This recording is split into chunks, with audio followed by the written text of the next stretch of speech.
Today we're reviewing the Dynastar Grappler. So I've completed this model. It's called the Grappler because it has reverse fins that make it look like a grappling hook. So this rocket has a single launch lug, and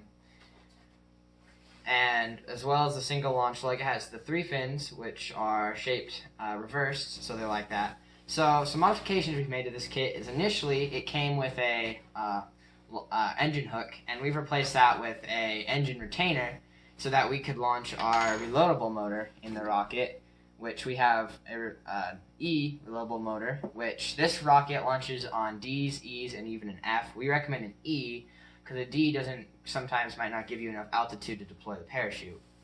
Another modification we made is we've drilled some holes in here so that we could use an altimeter inside. So if I show you the inside, this is a 45-inch tall rocket and has a 2.6 diameter body tube. So on the inside, we have a 30-inch nylon parachute. The kit didn't initially come with this. This is a modification we made. Initially, the kit came with this plastic parachute. Another thing we've done is we've added a Nomex fireproof cloth inside. So this is the parachute, and as well as this to the parachute, we've added a swivel to prevent tangling.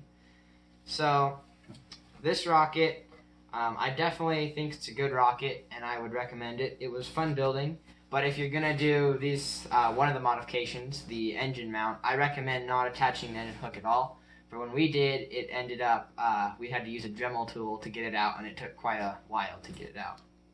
So I'm gonna show you some launches. Hello, we are in RockSim with the Dynastar Grappler. This is Stir Fry's Enceladus. Just to show you some simulated launches. Now up here we could try a D motor. Any 24mm motor will work in this. However, when I put in our launch conditions, this showed a max altitude of 200 feet. It takes anywhere from 50 to 150 feet for the parachute to open up. In most cases, from what I understand, that's not giving you much leeway. That just doesn't seem safe. We opted to go for the E18W4. Shows we should get about 866 feet of altitude, maybe 190 miles per hour, pulling 35 Gs, and should deploy about 863, which is not bad at all. So let's just do a simulation here and see how it looks. So we had to launch into the wind, had a 10-degree angle on our launch rod because it was quite breezy. And then as it comes down, we can kind of see where it lands. We can speed this up a little bit. It says it lands about 490 feet downrange. That's actually pretty accurate. It ended up probably about 400 to 500 feet downwind from where we started. We had an altimeter in this.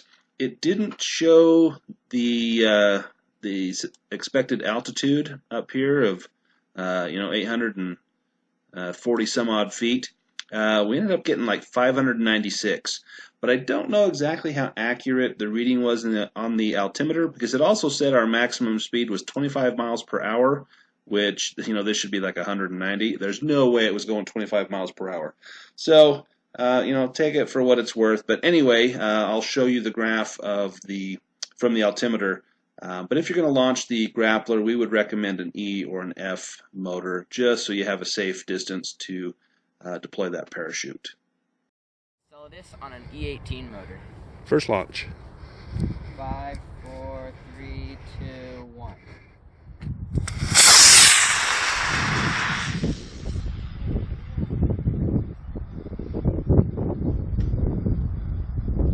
There's the shield.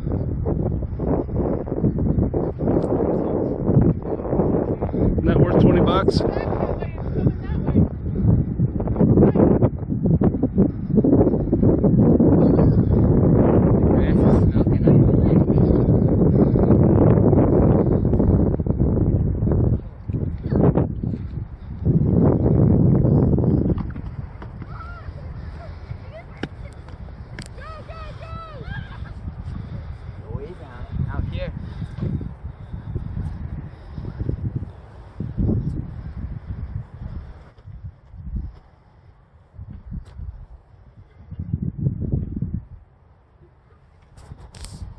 So my review on this rocket is I would say I'd give it maybe a 4.5 or a 5-star. I definitely enjoy this rocket. What would lower it though to maybe a 4-star is it has a very thin body tube, which is why it's such a light rocket and able to launch on E's and D's, is due to the body tube being so thin. But this could also go against the rocket in being less durable and not being able to survive as many launches. But other than that, I really enjoy this rocket and I'd recommend this model.